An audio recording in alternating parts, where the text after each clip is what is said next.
Friends, কি খবৰ আপোনালোকৰ? মোৰ খবৰ খুবেই ভাল আৰু আশা কৰোঁ আপোনালোকো ভালে আছে, কুশলে আছে। আজি ভাবিলোঁ মই আপোনালোকৰ আগত দৈনন্দিন জীৱনৰ কিছুমান সৰু সৰু ঘটনাৰ বিষয়ে টপিক এটা লৈ আলোচনা কৰিম। আৰু মোৰ ভিডিঅ'বোৰ চাই ভাল পালে আপোনালোকে মোৰ চেনেলটো লাইক কৰিব, শ্বেয়াৰ কৰিব আৰু ছাবস্ক্ৰাইব কৰিব।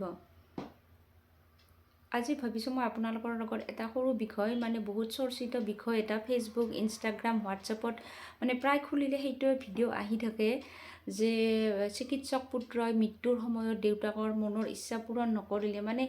চবতে সেইটোৱে দেখিছোঁ। প্ৰথমটো ভিডিঅ'টো দেখি ময়ো ভাবিলোঁ এনেকুৱা ল'ৰা থকাতকৈ নথকাই ভাল। প্ৰথম যেতিয়া দেউতাক আৰু পুত্ৰৰ মাজত কল ৰেকৰ্ডিংবোৰ শুনিলোঁ, তেতিয়াতো সকলোৱে সেনেকৈ ভাবিব, ময়ো ভাবিছিলোঁ এনেকৈ কেনেকুৱা পুত্ৰ হয়, কি মৃত্যুৰ আগমুহূৰ্তত দেউতাকক ভাল ৰেচপন্স নিদিলে বা দেউতাকৰ শেষ ইচ্ছা পূৰণ নকৰিলে। কিন্তু তাৰপিছত দেখিছোঁ সেই পিতৃ আৰু পুত্ৰৰ মাজত বহু বছৰ আগৰ পৰা সম্পৰ্ক একো নাছিলেই।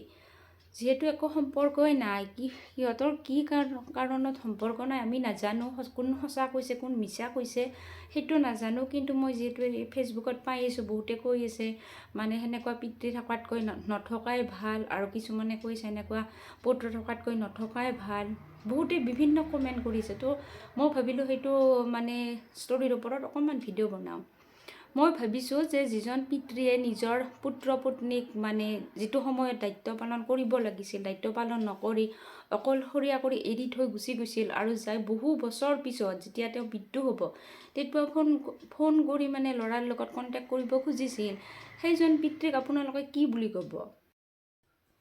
মই ভাবোঁ যিজন পিতৃয়ে যিটো সময়ত নিজৰ ল'ৰাৰ দায়িত্ব পালন কৰিব লাগিছিল, সেইটো সময়ত সেই পিতৃজন ক'ত আছিল, বা তেতিয়া তেওঁ কিয় ল'ৰাৰ লগত কানেকশ্যন কৰা নাছিল, কি কাৰণত সিহঁতৰ মাজত সম্পৰ্ক নাছিল। আৰু এতিয়া বহুতে বহুতো কমেণ্টত দেখিছোঁ, বহুতে কৈ আছে, কমেণ্টতো দেখিছোঁ বহুতেও ইয়াৰ ওপৰত বহুতে ভিডিঅ' বনাই আছে, ময়ো দেখি আছোঁ। কয় কি হ'ল, যিয়েই নহওক বাৰু পিতৃটো পিতৃয়ে হয়, মৃত্যুৰ সময়তো ল'ৰাক চবেই ল'ৰাজনকে দোষ দি আছে। কিন্তু মই ভাবোঁ কি ল'ৰাজনৰে ভুল হ'ব পাৰে নেকি? কি বৃদ্ধ হ'লে মানুহৰ কি ভুলবিলাক নহয় নেকি? ভুলটোতো ভুলেই হয়, দেউতাকৰো ভুল থাকিব পাৰে, ল'ৰাৰো থাকিব পাৰে। কিন্তু আমাৰ সমাজত বেছিভাগ দেখোঁ বেছিভাগ প্ৰায় সেনেকুৱা ঘটনা হয়। কি হয়, সেইজন বৃদ্ধ মানুহ, বয়সীয়া মানুহ, সেইজন মানুহক এনেকুৱা কৰিব নালাগিছিল বা নালাগে। কিন্তু সেই বৃদ্ধ মানুহজনে যেতিয়া ডেকা কালত নিজৰ ফেমিলি মানুহৰ লগত বয়া ব্যৱহাৰ কৰে বা ৰিলেশ্যন নকৰে, সেই মানুহজনক নিজৰ পুত্ৰক অকলশৰীয়া কৰিলে, আৰু যেতিয়া পুত্ৰ চিকিৎসক হৈ ওলাই আহিল আৰু সেই মানুহজন বৃদ্ধ হৈ ফোন কল এটা কৰি ল'ৰাক গোটেই জীৱনৰ কাৰণে জগৰীয়া কৰি থৈ গ'ল। সকলোৱে ল'ৰাকে দোষ দিয়ে, এনেকুৱা কৰিব নালাগিছিল, মৃত্যুৰ আগমুহূৰ্তত মনৰ ইচ্ছা দেউতাকৰ মনৰ ইচ্ছা পালন কৰিব লাগিছিল, দেউতাকৰ পইচাত তেওঁ চিকিৎসক হৈছে, ইত্যাদি বিভিন্ন মতামত। কিন্তু সেইটো হয় বাৰু, দেউতাক হিচাপে কি আৰু দেউতাক হিচাপে দেউতাকে নিজৰ দায়িত্বখিনি সঠিকভাৱে পালন কৰিব লাগিছিল। সিহঁতৰ মাজত কি কথা আমি নাজানো বাৰু, কোন সঁচা হয় কোন মিছা হয়।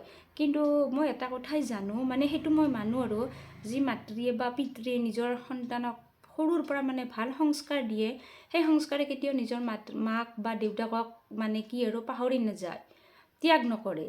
তো ডক্টৰ পুত্ৰৰ ক্ষেত্ৰতো তেনেকুৱাই কিবা সিহঁতৰ ভিতৰুৱা কথা আছে, আমি হয়তো ইমান নাজানো।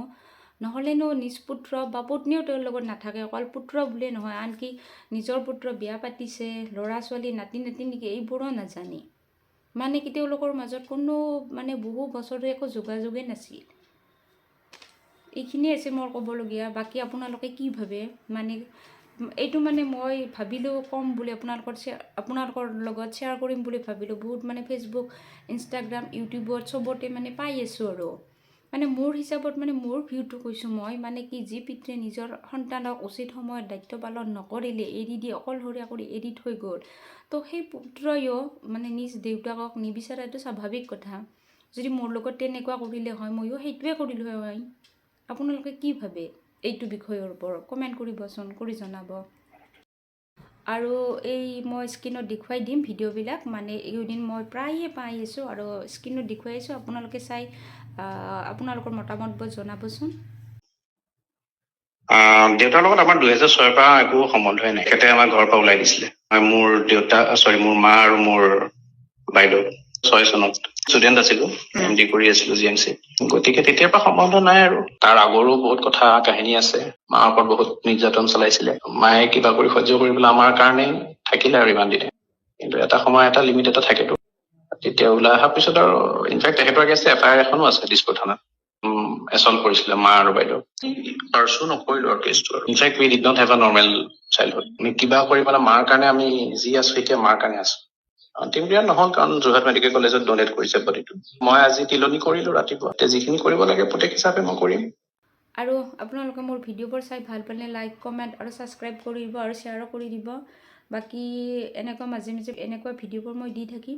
আপোনালোকে চাই ভাল পালে চেনেলটো ছাবস্ক্ৰাইব কৰিব। মই যে ইউটিউবত নতুনকৈ আহিছোঁ ইমান বেছি নাজানোও, তো মই ভাবিলোঁ এইটো বিষয়ৰ ওপৰত মই এটা ভিডিঅ' বনাম, সেইকাৰণে বনালোঁ। আজিলৈ ইমানতে। আপোনালোক সকলোকে নমস্কাৰ জনাইছোঁ।